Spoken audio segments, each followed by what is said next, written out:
नमस्कार, पिंकी मराठी सुगरण या मराठी चॅनलमध्ये तुम्हा सर्वांचे मनापासून स्वागत आहे।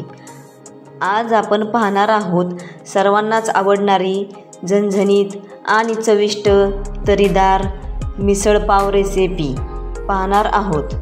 ही मिसळपावची रेसिपी एक खास वाटण तयार करून मी बनवलेली आहे। ही मिसळपावची रेसिपी बिना स्टँडची केलेली आहे। चला तर मग वेळ न वाया घालवता रेसिपीला सुरुवात करूया। मिसळ बनवण्यासाठी एका बाउलमध्ये 1 वाटी मटकी घेतलेली आहे। मटकीला छान मोड आलेले आहेत। मटकी आपण एका पाण्याने धुवून घेणार आहोत। मटकीमधील पाणी धुवून काढून घेतलेले आहे। तुम्ही पाहू शकता गॅसवर प्रेशर कुकर गरम व्हायला ठेवलेला आहे। त्यामध्ये धुवून घेतलेली मटकी आपण घेणार आहोत।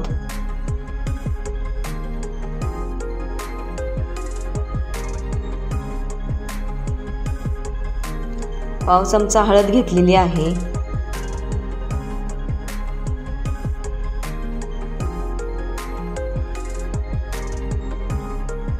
थोडंसं हिंग घेतलेलं आहे। मटकीमध्ये भरपूर सारं पाणी घेतलेलं आहे, कारण मिसळमध्ये आपल्याला खूप रस्सा लागतो। मी या ठिकाणी मटकी पाण्यामध्ये पूर्ण बुडून वरती भरपूर सारं पाणी राहील इतपत पाणी मी घेतलेलं आहे। व्यवस्थित चमच्याने मिक्स करून घेऊया। आता कुकरला झाकण लावून मीडियम गॅसवर कुकरची 1 शिट्टी करून घ्यायची आहे। मटकी शिजत आहे तोपर्यंत आपण मिसळसाठी लागणारं वाटण तयार करून घेऊया। कढई गरम झालेली आहे। त्यामध्ये 1 मोठा चमचा तीळ आणि 1 मोठा चमचा धने घेतलेले आहेत। एक अर्धा चमचा तेल घेतलेला आहे। मंद आचेवर छान खमंग भाजून घ्यायचं आहे। तीळ आणि धने आपले भाजून झालेले आहे। आता त्याच कढईमध्ये थोडंसं तेल घेतलेलं आहे। खोबऱ्यामध्ये स्वतःचं तेल असतं, त्यामुळे थोडंसं तेल घेतलेलं आहे। एक अर्धी वाटी खोबऱ्याचे पातळ काप करून घेतलेले आहे। मंद आचेवर खोबरं छान लालसर रंगावर परतून घ्यायचं आहे।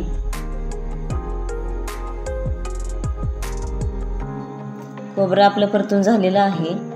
आता त्याच कढईमध्ये 1 मोठा कांदा घेतलेला आहे। कांद्याचे उभे काप करून घेतलेले आहेत। कांदा अगोदर कढईमध्ये असाच परतून घ्यायचा आहे।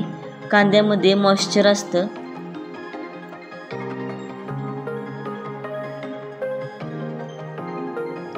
त्यामध्ये एक अर्धा चमचा तेल घेतलेला आहे।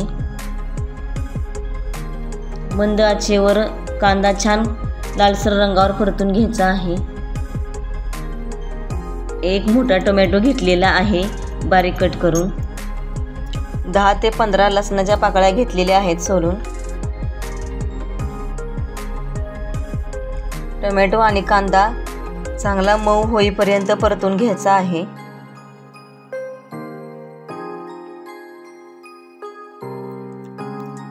त्यामध्ये लाल बेडगी मिरची घेतलेली आहे। 2 ते 3 बेडगी मिरची घ्यायची आहे, जेणेकरून मिसळला आपल्या कट छान येईल। कढीपत्ता घेतलेला आहे। तुम्ही तुमच्या आवडीनुसार मसाले कमी जास्त करू शकता। मसाला आपला छान परतून झालेला। मसाला थंड झाला की मिक्सरमध्ये बारीक वाटण करून घ्यायचं आहे।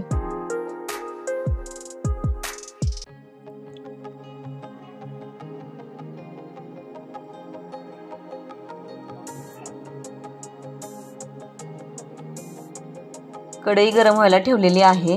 त्यामध्ये 4 ते 5 चमचे तेल घ्यायचं आहे। मिसळ बनवण्यासाठी तेलाचं प्रमाण जरा जास्तच घ्यायचं आहे।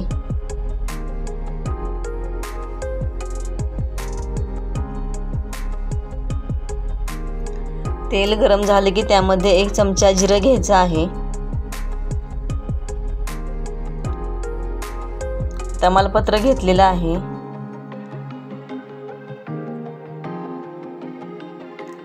ताजी कढीपत्त्याची पानं घेतलेली आहेत।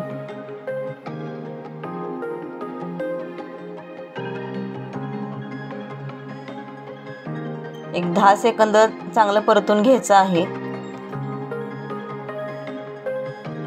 मिक्सरच्या भांड्यामध्ये केलेलं मसाल्याचं वाटण घेतलेलं आहे।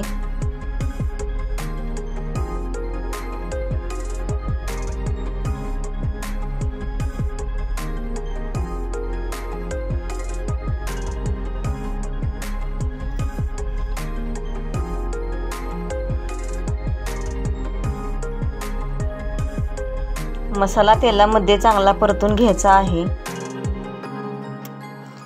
घरगुती लाल तिखट घेतलेला आहे।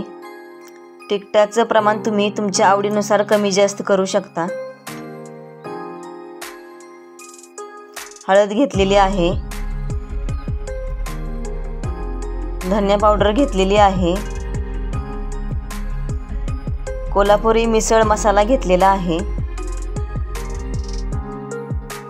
हा मसाला छान तेल सुटेपर्यंत परतून घ्यायचा आहे।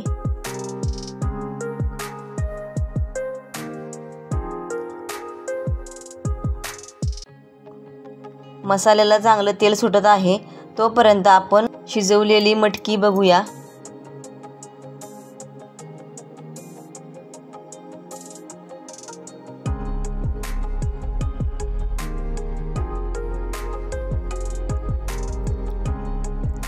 मटकी छान मऊ शिजलेली आहे।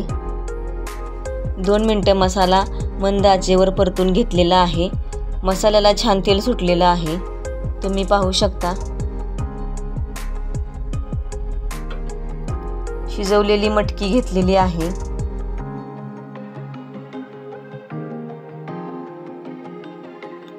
अगदी मंद गॅसवर उकळी काढून घ्यायची आहे।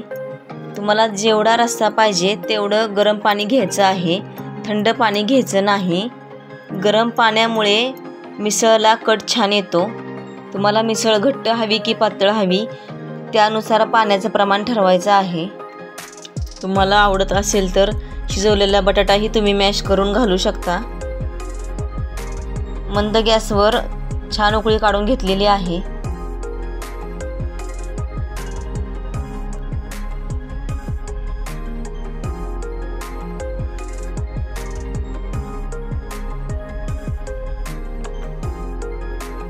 एक चमचा गूळ घेतलेला आहे। गूळ टाकल्यामुळे मिसळ खूपच चविष्ट होते। मीठ घेतलेलं आहे। लक्षात ठेवा, आपण अगोदरही मटकी शिजवताना मीठ घेतलं होतं, त्यामुळे मीठ बेतानच घ्यायचं आहे। बारीक कट केलेली कोथिंबीर घेतलेली आहे।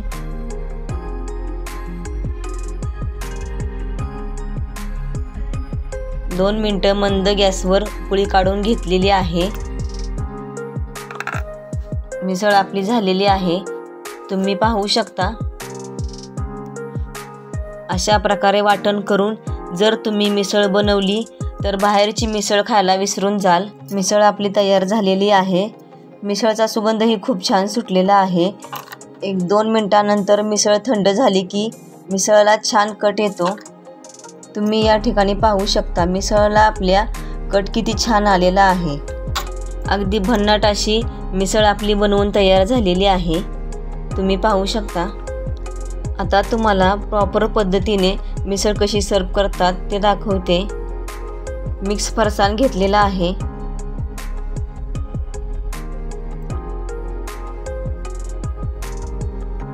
तयार केलेली मिसळ घेतलेली आहे, म्हणजेच मटकी आणि रस्सा घेतलेला आहे।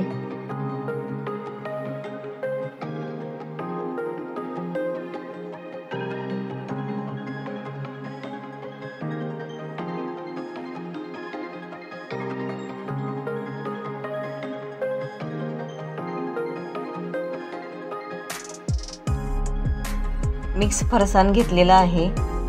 बारीक कट केलेला कांदा घेतलेला आहे।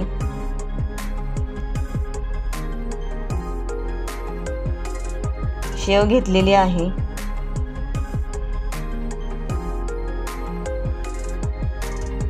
बारीक कट केलेली कोथिंबीर घेतलेली आहे। अतिशय चवीला भन्नाट अशी मिसळ पावची रेसिपी आपली झालेली आहे। अशा प्रकारे मिसळ पावची रेसिपी तुम्ही बनवली तर बाहेरची मिसळ खायला विसरून जाल। आजची मिसळ पावची रेसिपी कशी वाटली नक्की करून बघा। कमेंट बॉक्समध्ये कमेंट करून सांगा. व्हिडिओ आवडले असल्यास लाईक, शेअर, सबस्क्राईब करायला विसरू नका. आणि सर्वात महत्त्वाचं, मस्त रहा आणि हेल्दी रहा. व्हिडिओ शेवटपर्यंत बघितल्याबद्दल धन्यवाद.